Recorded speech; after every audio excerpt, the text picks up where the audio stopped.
Senhor presidente, senhoras e senhores deputados, eu sei, senhor presidente, conheço, ao longo de todos esses últimos anos, o prestígio do Ministério Público nesta casa. Conheço o prestígio do Procurador-Geral de Justiça, Dr. Marfan Vieira. E agora, antes do início das nossas votações, apreciação da ordem do dia, o Procurador-Geral de Justiça, acompanhado de vários outros procuradores e promotores, em alentado trabalho, demonstra, sem deixar a mínima dúvida, que esta iniciativa do governo é flagrantemente inconstitucional. Flagrantemente inconstitucional. Aliás, foi feito um relato na presença não só do presidente, mas de vários outros integrantes da Comissão de Constituição e Justiça. Imaginei eu que o presidente da CCJ, ao ser convocado para manifestar o voto, diria da inconstitucionalidade. Até porque é de se imaginar que ele próprio, como presidente da CCJ, já teria feito um estudo da matéria. A presença aqui do Procurador-Geral de Justiça, com sua equipe, serviria apenas para ratificar o reconhecimento da inconstitucionalidade. Não foi isso que aconteceu. Não só o presidente da CCJ se manifestou pela constitucionalidade, como foi acompanhado pela maioria dos membros da comissão. Aliás, indagado, disse o Procurador-Geral de Justiça que caso, e aí não apenas a matéria em apreciação, todas as demais encaminhadas pelo governo incorporam vício de inconstitucionalidade, e que se esta casa aprovasse, e que se a matéria fosse sancionada, que o Ministério Público não teria outra alternativa senão buscar o reconhecimento da inconstitucionalidade no Tribunal de Justiça.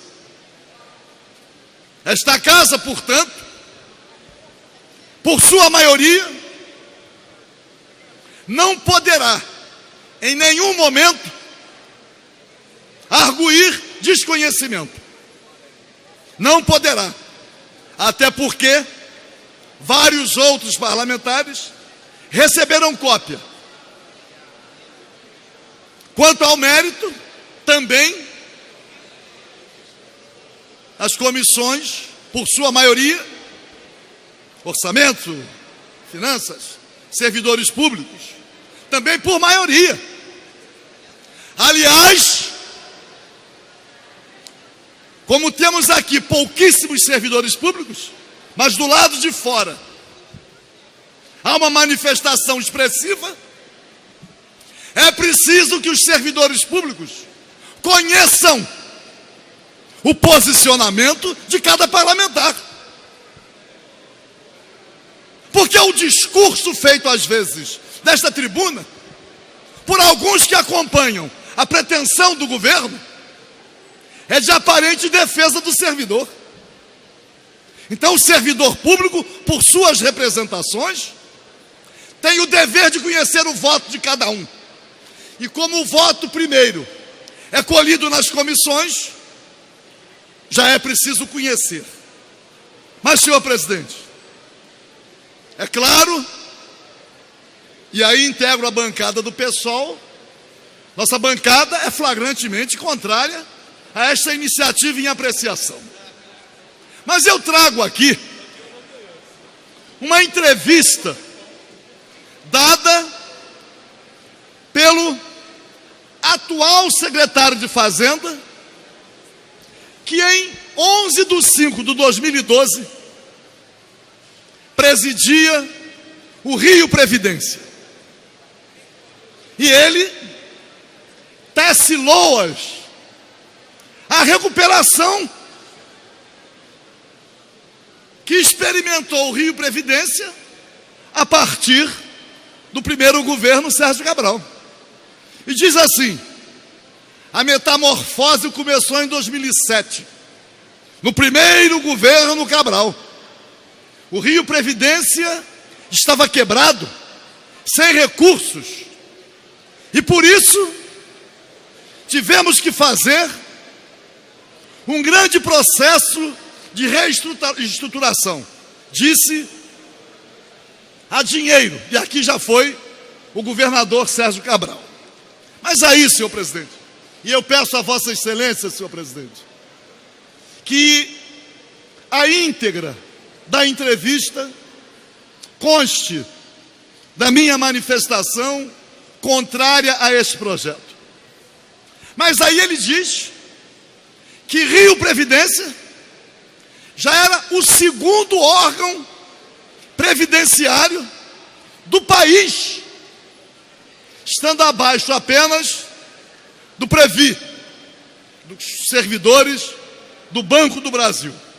Aí diz aqui, os 5 maiores fundos de previdência do país por ativos.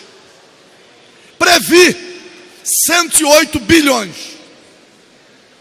Rio Previdência, 84 bilhões em ativos. De 2012 até hoje, era junho, temos 4 anos e meio. Como explicar a dilapidação de 84 bilhões em ativos? Não é possível argumentar que se tinha 84 bilhões e permanecesse apenas com 84 bilhões, já teríamos aqui recursos suficientes para honrar aposentadorias e pensões por muito mais de 5 anos. Porque se em 2012 o Rio Previdência teve uma despesa de aproximadamente 10 bilhões e meio para pagar todas as aposentadorias e pensões, mesmo em havendo um crescimento dessa despesa, que este ano está avaliada em aproximadamente 17 bilhões, mesmo não recebendo mais nenhuma contribuição, não recebendo nada de royalties e participação especial, nada, porque o preço do petróleo caiu, reduziu a transferência, mas a transferência não foi zero, e os servidores continuaram contribuindo. Então esses 84 bilhões estariam hoje em não menos de 120 bilhões, mesmo com a queda do preço do petróleo. É preciso, portanto, senhor presidente, que o presidente, agora secretário de Fazenda, venha a esta casa e vamos propor ao presidente Jorge Pisciani para ele explicar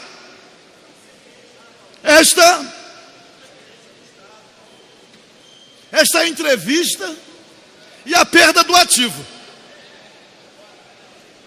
Dentre os outros argumentos apresentados, não só pelo Dr. Marfan Vieira, Procurador-Geral de Justiça, como aqui, no voto de vários parlamentares, vem a afirmação de que é uma exigência demonstrar os cálculos atuariais para a justificativa em relação ao aumento de 11% para 14%. Não precisa conhecer cálculos atuariais. Para concluir, nome deputado. E vou concluir. Para saber que a contribuição de 11% já é uma contribuição extorsiva. Já é um absurdo. E mais, o servidor público passou a contribuir com 11%, porque o governo, quando da criação do Rio Previdência, incorporou à contribuição os 2% da saúde.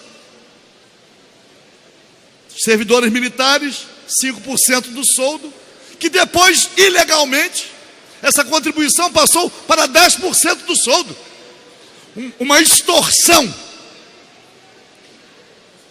Então, senhor presidente, ao contrário, nós não podemos de forma alguma, mesmo com esse aumento da contribuição do governo, do órgão patronal, eu falo órgão patronal indevidamente.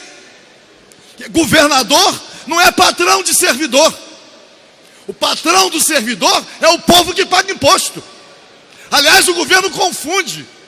Ele procura transmitir a ideia de que o servidor público é empregado do governador. E o governador não é patrão, o patrão é o povo que paga. Então, senhor presidente, eu sei que já há encaminhada à presidência um requerimento para que haja uma comissão parlamentar de inquérito em relação ao Rio Previdência. Se não houvesse nenhuma outra justificativa para que esta CPI fosse implantada, temos essa entrevista do atual secretário de Fazenda.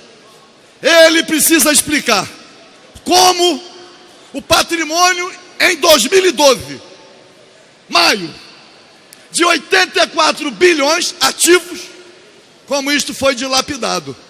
Que o que nós não podemos, senhor presidente, é aceitar que o servidor público, perseguido, humilhado, afrontado sob diversas formas, que esse servidor público ainda corra o risco de ter uma contribuição majorada para 14%. É uma espécie de assalto. Portanto, além de votar contra, quero desta tribuna, senhor presidente, manifestar a minha solidariedade, a minha compreensão ao gesto de 2 policiais militares do batalhão de choque, que em vendo a manifestação dos servidores, em estando do lado que reprimia cumprindo ordens, porque vi, senhor presidente, quero concluir, vários policiais militares do batalhão de choque que estavam participando da repressão, chegando às lágrimas, porque gostariam de estar do lado daqueles que estavam reivindicando. Mas pelo menos 2 policiais militares do batalhão de choque abandonaram a tropa a que estavam incorporados e foram participar ao lado daqueles que reivindicavam os seus próprios direitos. Não podemos de forma alguma.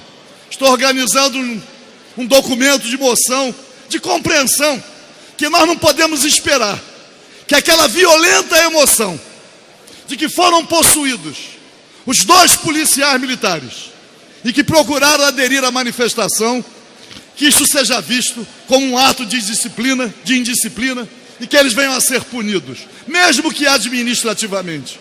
Então, senhor presidente, não a esta iniciativa, não a majoração da contribuição e o respeito àqueles que reivindicam e a compreensão àqueles que deixaram a tropa e foram participar da justa manifestação dos servidores. Muito obrigado.